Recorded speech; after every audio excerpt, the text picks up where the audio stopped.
আসসালামু আলাইকুম ভিউয়ার্স, এই মুহূর্তে ব্রেকিং বিষয় নিয়ে হাজির হলাম। এবার প্রতি সেকেন্ডে রাবার বুলেট ছুড়লেও শেষ হতে সময় লাগবে 5 বছর, এমনটাই বলেছিলেন সেই কুখ্যাত আরাফাত।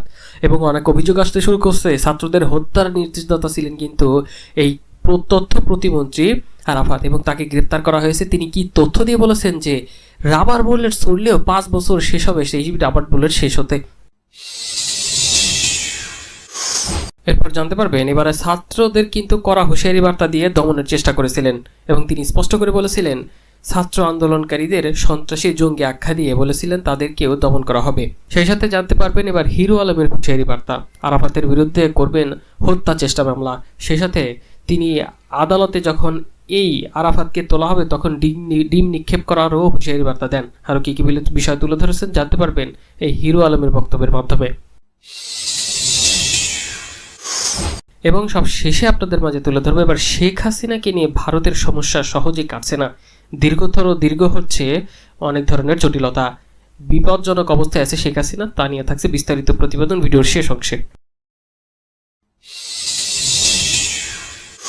এতক্ষণ শুনছিলেন শিরোনাম, এবার বিস্তারিত। একের পর এক নানা ধরনের তথ্য বেরিয়ে আসছে এই আরাফাতকে নিয়ে। প্রতি সেকেন্ডে রাবার বুলেট ছুড়লেও শেষ হতে সময় লাগবে 5 বছর, এমন হুঁশিয়ারি বার্তা দিয়েছিল প্রকাশ্যে এই আরাফাত। কিছুদিন না যেতেই তারপরে পতন ঘটে শেখ হাসিনা এবং তিনি পালিয়ে চলে যান ভারতে। এরপর থেকে গা ঢাকা দিয়েছিলেন কিন্তু এই কুখ্যাত আরাফাত, এবং তার বিরুদ্ধে অভিযোগ আসতে শুরু করেছে তিনি হত্যার নির্দেশদাতাও ছিলেন। তখন দেশ উত্তাল, মারা গেছে বেশ কিছু শিক্ষার্থী, আন্দোলনরত শিক্ষার্থীদের সঙ্গে মিলেমিশে একাকার জনতা। ক্ষমতায় টিকে থাকতে তখন মরিয়া স্বৈরাচার শেখ হাসিনা, পিটিওয়া পুলিশ বাহিনীকে গুলি করার নির্দেশ দেওয়া হয়েছে। তার প্রমাণ যাত্রাবাড়ি, চানখারপুল, উত্তরা, মিরপুর 10, রংপুর, চট্টগ্রাম সহ দেশের বিভিন্ন অঞ্চলে নজিরবিহীন হত্যাকাণ্ডকে আড়াল করতে নানা হুমকি ধামকিতে ব্যস্ত ছিলেন স্বৈর সরকারের তথ্য সম্প্রচার প্রতিমন্ত্রী এই আলী আরাফাত। ছাত্র জনতার চূড়ান্ত আন্দোলনের মধ্যে তিনি বলেছিলেন সরকার যদি প্রত্যেক সেকেন্ডে বারবার গুলি ছুড়ে বা বুলেট ছুড়ে তারপরেও 5 বছর লাগবে এই বুলেট শেষ হতে। সেই আরাফাতকে অবশেষে আটক করা হয়েছে। 27শে আগস্ট রাজধানীর গুলশান থেকে আরাফাতকে আটক করা হয়। ছাত্র জনতার আন্দোলনের সময় আরাফাত বেশ কিছু মন্তব্য করে সমালোচিত হয়েছিলেন। কী ছিল তার সেসব বক্তব্য চলুন একটু দেখে নেই বা আপনাদের মনে করিয়ে দিতে চাই। আইন শৃঙ্খলা রক্ষাকারী বাহিনী যখন ছাত্র জনতার ওপর গুলি চালাচ্ছিল তখন চারদিকে ছড়িয়ে পড়ে রাবার বুলেটের যোগান শেষ হয়ে গেছে। প্রায় প্রতিষ্ঠিত এই কথাকে নাকচ করে দিয়ে 21শে জুলাই সাংবাদিকদের এক প্রশ্নের জবাবে এই আরাফাত বলেছিলেন সরকার যদি প্রত্যেক সেকেন্ডে রাবার বুলেট ছুড়ে তারপরেও 5 বছর লাগবে সেটা শেষ হতে। এটা স্টোরেজ আছে বলে দিচ্ছি আপনাদের, সাংবাদিকদের এমন তথ্য দিয়ে কিন্তু দেশবাসীকে জানান। 16ই জুলাই রংপুরে বেগম রোকেয়া বিশ্ববিদ্যালয়ের শিক্ষার্থী আন্দোলনের পুলিশের গুলির সামনে 2 হাত প্রসারিত করে নিজের বুক পেতে দেন আবু সাইদ। পরে তার মৃত্যুর খবর ছড়িয়ে পড়লে ছাত্রদের আইকনে পরিণত হয় সেই ছেলেটি বা ছাত্রটি। তারপর থেকে প্রতিটি স্থানে ছাত্রদের সঙ্গে জনতা যোগ দিয়ে গড়ে তোলে প্রতিরোধ, নড়ে ওঠে স্বৈর শাসকের মসনদ। 22শে জুলাই তখন আন্দোলন তুঙ্গে। এমন সংঘাত পরিস্থিতিতে ব্যবসায়ী নেতাদের সঙ্গে দুপুরে বৈঠক করে সাবেক প্রধানমন্ত্রী শেখ হাসিনা। ওই বৈঠকে নিহত আবু সাইদ প্রসঙ্গে পরোক্ষভাবে তুলে ধরে আরাফাত বলেন প্রমাণও পাওয়া গেছে আন্দোলনকারীদের অনেকে দে ওয়ার ড্রাগড, তাদের ড্রাগ করানো হয়েছে যেন তারা বুক পেতে পুলিশের সামনে চলে আসতে পারে।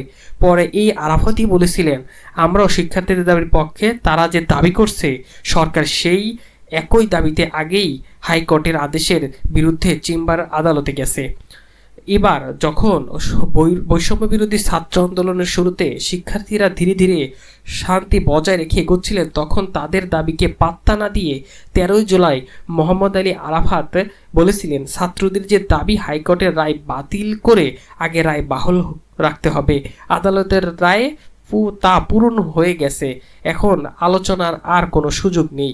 এই আরাফাত কিন্তুই এমন তথ্য বলেছিলেন। সেই সাথে আরাফাত আটকের তথ্য কিন্তু ব্যাপকভাবে উঠে এসেছে বিভিন্ন যোগাযোগ মাধ্যমে। তিনি এমন তথ্য দিয়ে ছাত্রদেরকে হুঁশিয়ারি বার্তা দিয়েছিলেন যা সত্যিই অবাকজনক, এবং তিনি তার মাধ্যমে যে বিষয়গুলো এখন পর্যন্ত উঠে এসেছে এবং ছাত্রদেরকে তিনি বলেছিলেন সন্ত্রাসী জঙ্গি আখ্যাও দিয়েছিলেন তিনি। একবার 22শে জুলাই সাবেক এই তথ্যমন্ত্রী বলেন, আপনারা টেলিভিশনে দেখছেন ওদের চেহারা, এক্সপ্রেশন, ড্রেস আপ, কোথাও আপনাদের মনে হয়েছিল কোমলমতি ছাত্র এরা? পুরোটা বোঝা যাচ্ছে এরা একটা জঙ্গি দল, আসছে, আক্রমণ করছে আর চলে যাচ্ছে।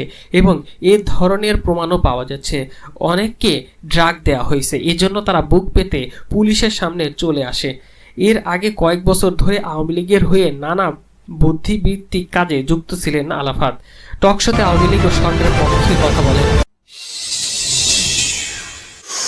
তবে এবার চলুন আসি একটি বিষয় করে, দ্বাদশ জাতীয় সংসদ নির্বাচনের প্রতিপক্ষ ছিলেন কিন্তু এই হিরো আলম।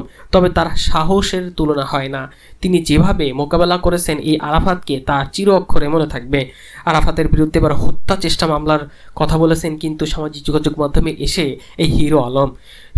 এই তথ্য প্রতিমন্ত্রী আলী আরাফাত আটক করেছে পুলিশ। আটকের পর তাকে কোথায় রাখা হয়েছে সেই খবর নিতে গিয়ে কন্টেন্ট ক্রিয়েটর এই হিরো আলম আরাফাতের ডিবি হেফাজতে রাখা হয়েছে। সেজন্য খুশিতে আরাফাতকে দেখতে ডিবি কার্যালয়ে যান এবং মিষ্টিও খেয়েছেন সেখানে। হিরো আলম বলেন, আরাফাত গ্রেপ্তারের পর আমি খোঁজ নিয়েছি থানায়, কিন্তু সেখানে তিনি নেই, তাকে রাখা হয়েছে ডিবি কার্যালয়ে। এজন্য 5:30টার দিকে বিকাল সেখানে যাচ্ছি, সঙ্গে মিষ্টিও নিয়েছি, খুশির মিষ্টি। এই মিষ্টি কর্মকর্তাদের খাওয়াবো বলেও বিতরণ করব। হিরো আলম আরও বলেন, আগামীকাল বুধবার আমি আরাফাতের বিরুদ্ধে মামলা করব। আমাকে হত্যা করার চেষ্টা করা হয়েছিল সেদিন, সেজন্য আমি হত্যা চেষ্টার মামলা করব।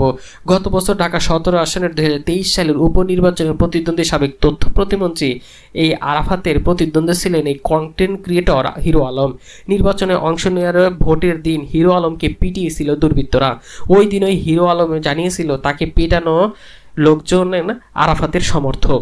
হিরো আলম বলেন, আপনারা দেখেছেন আমি 17 আসনের উপনির্বাচনের বনানী বিদ্যানিকেতন স্কুল অ্যান্ড কলেজের ভোট কেন্দ্রে পরিদর্শন গিয়েছিলাম। সেখানে প্রতিমন্ত্রী আরাফাতের নির্দেশে কিছু লোক আমাকে মেরে ফেলতে চেয়েছিল। দায়িত্বরত পুলিশও আমার পাশে দাঁড়ায়নি, কোনো মতে বেঁচে ফিরেছিলাম এবং আমার উপর অনেক আঘাত করেছিল। আমার মুখেও কিন্তু অনেক আঘাতের চিহ্ন এখনও আছে। এমনটা তথ্য দিয়েছিলেন কিন্তু এই হিরো আলম। এবার এই হিরো আলম বলেছেন, আমি তার বিরুদ্ধে হত্যা চেষ্টা মামলা করব এবং ডিবি হেফাজতে থাকা এই আরাফাত যখন আগামীকাল বুধবার আদালতে ওঠানো হবে, এই আরাফাতকে ডিম নিক্ষেপ করার হুঁশিয়ারি বার্তা দেন এই সামাজিক যোগাযোগ মাধ্যমের একটি লাইভে এসে, এখান থেকে যেখানে পাওয়া যায়। এবং তিনি আরও তথ্য দেন, ডিম হামলা সহ আরও নানা ধরনের কর্মকাণ্ড করবেন তিনি, এবং তিনি মামলাও করবেন। মূল বিষয় যে যেখান থেকে আসেন সকলকেই কিন্তু একটা আহ্বানও জানান তিনি। এখন যে বিষয়টা বলে রাখি, শেখ হাসিনা কিন্তু ভারতে ব্যাপকভাবে লাঞ্ছিত হচ্ছেন। শেখ হাসিনাকে নিয়ে ভারতের সমস্যা সহজেই কাটছে না। বাংলাদেশে 15 বছর বেশি সময় ধরে ক্ষমতায় শেখ হাসিনা এই দেশকে একদম বাগদরুদ্ধ করে রেখেছিলেন। স্বৈর শাসক বিষয়ে তিনি দেশকে পরিচালনা করছিলেন। বছরের পর বছর সাউথ ব্লক হাসিনা রাজনৈতিকভাবে দুর্নীতিপরায়ণ সরকারের ব্যাপারে অন্ধ হয়ে থাকছে এবং বারবার এই বাংলাদেশকে ব্যাপকভাবে দুর্নীতিগ্রস্ত করেছে এই শেখ হাসিনা সরকার। এখন দেখা যাক এই সরকারকে নিয়ে কতটা ভাবছে ভারত। সময় গেলে